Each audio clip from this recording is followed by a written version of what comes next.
जिला परिषद का चुनाव लड़े, फिर आने वाले वक्त में विधानसभा का। बिहार की राजनीति में बहुत मैटर करता है दबंगई का। युवाओं को बहुत पीछे की ओर रखा गया है सिर्फ सेल्फी खिंचाने के लिए। खानदानी सियासत को तोड़कर आपको आगे बढ़ने की जरूरत है। भौकाल क्रिएट करने की कोशिश मत कीजिए। वही लोग 1500 मुर्गा, शराब, मजदूर का बच्चा जो 300 रुपए के दिन में काम करते हैं, उनका भी बेटा चुनाव लड़ सकता है। ऐसा और भौकाल जो सामने बहुत बड़ी चुनौती है। रिस्क है तो फिक्स है। फिर उतर गए मैदान में।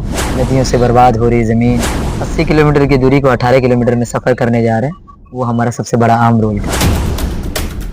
सपने देखने वाले बहुत होते हैं, लेकिन उन्हें हकीकत में बदलने वाले बहुत कम। कुछ लोग राजनीति में जन्म से आते हैं, तो कुछ लोग अपनी मेहनत, संघर्ष और जुनून से अपनी जगह बनाते हैं। जुनून और काबिलियत को एक साथ मिला दिया जाए तो एक नाम उभर कर सामने आता है, फैजान अहमद। अस्सलाम वालेकुम, आदाब। मैं हूं आपका दोस्त तौकीर हुसैन और आप देख रहे हैं JEB न्यूज। महज 27 वर्ष की उम्र, और अगर पिछला चुनाव की बात करें जिला परिषद सदस्य का, तो 23 की उम्र में उसके मुकाबले में दिग्गज और करोड़पति। जब फैजान अहमद साहब ने इस बात का ऐलान किया कि वो जिला परिषद का चुनाव लड़ेंगे, तो लोगों ने कहा इस बार पैसा चलेगा, दौलत चलेगी, शोहरत चलेगा। लेकिन एक युवा नौजवान महज 23 वर्ष की उम्र का, जिन्होंने साबित करके दिखाया कि ना पैसा चलेगा ना दौलत चलेगा, चलेगा तो सिर्फ और सिर्फ जुनून, मेहनत और काबिलियत।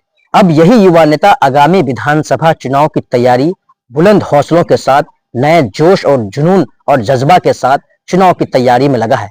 तो आइए बिना लाग लपेट के मिलते हैं युवा नेता फैजान अहमद साहब के साथ। तो खेल शुरू किया जाए। फैजान अहमद साहब, सबसे पहला सवाल है कि आपको इतनी कम उम्र में राजनीति में आने का प्रेरणा कहां से मिला? राजनीति में आने की प्रेरणा जो थी वो 2020 का विधानसभा चुनाव था, और यहाँ के स्थानीय मुद्दों पर चुनाव लड़ने वाले सभी लोगों से जब हम मिले, उस समय हम पत्रकारिता में थे और हमारा जो न्यूज़ चैनल के माध्यम से काम हो रहा था। तो हमारे यहाँ के स्थानीय एक विधानसभा प्रत्याशी थे। जब चुनाव हार गए तो मुझे लगा इस इलाके में कोई चुनाव नहीं लड़ सकता और न जीत सकता है। तो फिर मैंने सोचा हम करके देखते हैं। वहीं से प्रेरणा आई और फिर बहुत सारे नेताओं को हम फॉलो करने लगे, जिनकी राजनीतिक करियर थोड़ा सा निचले मध्यम स्तर से उठ के सामने आई है।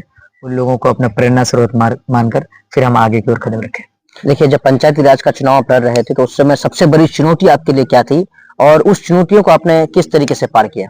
पैसा और भौकाल जो सामने बहुत बड़ी चुनौती थी, उसके सामने उसको पार करने के लिए एक बहुत बड़ी स्ट्रेटेजी की जरूरत थी, और उस स्ट्रेटेजी को हमने फॉलो किया, फिर इस जंग को फतेह कर लिया। बिहार की राजनीति में बहुत मैटर करता है दबंगई का। आपको ये लगने लगता है कि सामने वाला बंदा कहीं हमारा शट डाउन नहीं कर दे।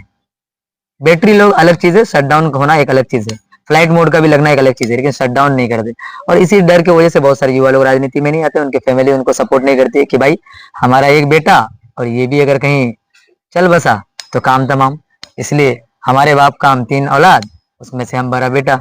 फिर रिक्स तो नहीं लेना चाह रहे थे, अब्बा लोगों का मन नहीं था। हमने बोला रिक्स है तो फिक्स है। फिर उतर गए मैदान में। और जब आदमी मैदान में उतरता है तो ये भूल जाता है कि सामने कौन है। और हमको भी वही लगा कि न एक जगह पर रुकना है, न एक जगह पर टिकना है। सामने आते आते जिला परिषद का चुनाव लड़े, फिर आने वाले वक्त में विधानसभा का, फिर पता नहीं कहाँ पहुंचेंगे। देखिए, फैजान साहब एक मध्यम परिवार से आते हैं, और जब आप चुनाव लड़ रहे थे तो एक बहुत बड़ी जीत भी आपने फतेह की है। तो जो नामजद जो लोग हैं, कुछ एक तरह का पारंपरिक नेता जिसे कहते हैं, उन लोगों को आपने शिकस्त देने का काम किया। तो ये इस तरह की जो एक एनर्जी है जो आई, कहाँ से आई? देखिए, शिकस्त मैंने नहीं दिया, शिकस्त यहाँ की जनता ने दिया। क्योंकि यहाँ की जनता झेल झेल कर एकदम से पागल हो गए थे। यही लोग ये वही लोग 1500 मुर्गा, शराब। तो यहाँ बात दूसरी हो रही है और ये लड़का कर सकता है कुछ, तब ना आज मेरे अंदर वो ये है कि भाई पोटेंशियल है कि नहीं हम कर सकते हैं। तो इसलिए हमको लोगों ने मौका दिया कि नहीं, इसको अपना बेटा बना करके सामने लाना है और ये हमारे मुद्दों को मुखर रूप से उठा सकता है। और आपने देखा ही कि कितना अब कल नेता बेबाक है। जरूरी नहीं कि हम बहुत काम कर सकते हैं, लेकिन जिन मुद्दों को लेकर हम सामने आते हैं उन मुद्दों पर काम होना चाहिए। आपकी जीत की सबसे बड़ी वजह क्या है? कि चुनावी रणनीति आपकी मजबूत थी, या फिर लोगों का प्यार, या फिर जो है कि जनता का समर्थन के अलावा कहते हैं एक तरह का इमोशन होता है कि भाई रहमो करम पे जो बोलता है उसको क्या लगता है? जनता का प्यार और रहमो करम। चुनावी रणनीति कोई मैटर ही नहीं करता है। हार गए बड़े बड़े लोग चुनावी रणनीति पे करोड़ों खर्च करके। तो हम ये तो बिल्कुल नहीं बोलेंगे कि चुनावी रणनीति, लोगों का प्यार और स्नेह और रामो गरम। देखिए चुनाव जीतने के बाद जो है कि आपसे लोगों की उम्मीदें काफी बढ़ गई है। कुछ ऐसा काम किए होंगे आप चुनाव जीतने के बाद जिससे लोग आपको लंबे समय तक याद रखे, जो फैजान अहमद एक जो नाम है। जो आप 80 किलोमीटर की दूरी को 18 किलोमीटर में सफर करने जा रहे हैं, वो हमारा सबसे बड़ा अहम रोल था उसमें। और आपने देखा ही होगा कि एक मुद्दा था हमारे यहाँ, महानंदा पुल खरखड़ी भिरभिरी, इसके हम सर्वा थे स्टार्टअप में, और उस लड़ाई को पूरी शिद्दत के साथ लड़े और अल्हम्दुलिल्लाह कामयाब हुए। जो लोग हेलीकॉप्टर में चलते हैं उनको पैदल चला करके उस मुद्दे को लाइमलाइट रखकर उस मुद्दे में जीतने का काम किए। देखिए फैजान साहब, ये तो पंचायती राज चुनाव की बात हो गई, जो है कि अब आगामी विधानसभा चुनाव की जो कि अब तैयारियों में जुटे हुए हैं और एक तरह का जो है कि चुनावी सरगर्मियां तेज हो गई है आपके चुनावी मैदान में आने से। तो आप जब विधानसभा चुनाव की तैयारियां कर रहे हैं तो सबसे पहले ये जानना चाहेंगे कि आपकी प्राथमिकता क्या क्या है। शिक्षा, रोजगार और स्वास्थ्य, ये इस इलाके का मुद्दा है। और सबसे बड़ी जो जटिल समस्या है इस इलाके का, नदी कटान की समस्या। नदी में विलीन हुए हजारों घर, लोगों की परेशानियां, नदियों से बर्बाद हो रही जमीन, और यहाँ पर बालू माफियों का प्रकोप, इन चीजों से छुटकारा दिलाने के लिए हम जहां तक होगी कोशिश करेंगे। और मेरा जो अहम मुद्दा होगा इस क्षेत्र में, शिक्षा, रोजगार के लिए अलग अलग इंडस्ट्रियों को इस इलाके में लाना। स्वास्थ्य के क्षेत्र में आप देख रहे हैं, एक ही आदमी का एक हॉस्पिटल है, उसी में वो सर्वा है। जितने सारे नेता हैं उसको कॉल करना होता है, उसमें उनकी मजबूरी बन जाती है। और हमारे यहाँ के लोग जो बहुत दिनों तक राज किए हैं, वो सिर्फ अपना ही सर पे ताज रखे हैं। तो हम ये मानते हैं कि यहाँ के स्थानीय मुद्दों को सोल्यूशन करने के लिए आपको जमीनी तौर पर काम करना होगा। अगर आप जमीन पे काम नहीं कर रहे हैं तो फिर ये चीजें सब बेकार हो जाएगी। और सीमांचल को एक अलग स्पेशल स्टेटस की मांग करना कि सीमांचल को आप विशेष तौर पर इसको अलग इस पे रखा जाए कि भाई बिहार में जितना पैसा आप फंडिंग कर रहे हैं अलग अलग इसमें, उतना पैसा कम से कम उसका 30% पैसा भी सिर्फ सीमांचल को फोकस कीजिए। क्योंकि नेपाल से सटा हुआ क्षेत्र है, गरीबी में सबसे बड़ा सबसे पिछड़ा हुआ क्षेत्र है। स्वास्थ्य के मामले में, रोजगार के मामले में, तालीम के मामले में देख लीजिए अररिया किशनगंज किस पायदान पे खड़े हैं। तो इन लोगों को आपको उठाने के लिए कुछ स्पेशल काम करना होगा, जिसके लिए आप कर सकते हैं। तो इस चीज को विधानसभा में उठाने के लिए एक बेबाक लीडर की जरूरत है, जो मुखर रूप से विधानसभा में अपनी बातों को रखे और इनकी बातों को सुनकर सीमांचल को कुछ अलग किया जाए। आप युवा हैं और बिहार की राजनीति में युवाओं की भूमिका को कैसे देखते हैं। युवाओं को बहुत पीछे की ओर रखा गया है सिर्फ सेल्फी खिंचाने के लिए। अब यहाँ के लगभग 10% युवा तो ये समझ चुके हैं कि अब हम सेल्फी नहीं खिंचाएंगे, अब हम काम की बात करेंगे। नेताजी को ये बोलेंगे कि ये काम कीजिए नेताजी, अन्यथा दूसरी बार कुर्सी खाली रखेगा, महोदय दूसरे बैठने के लिए तैयार हैं।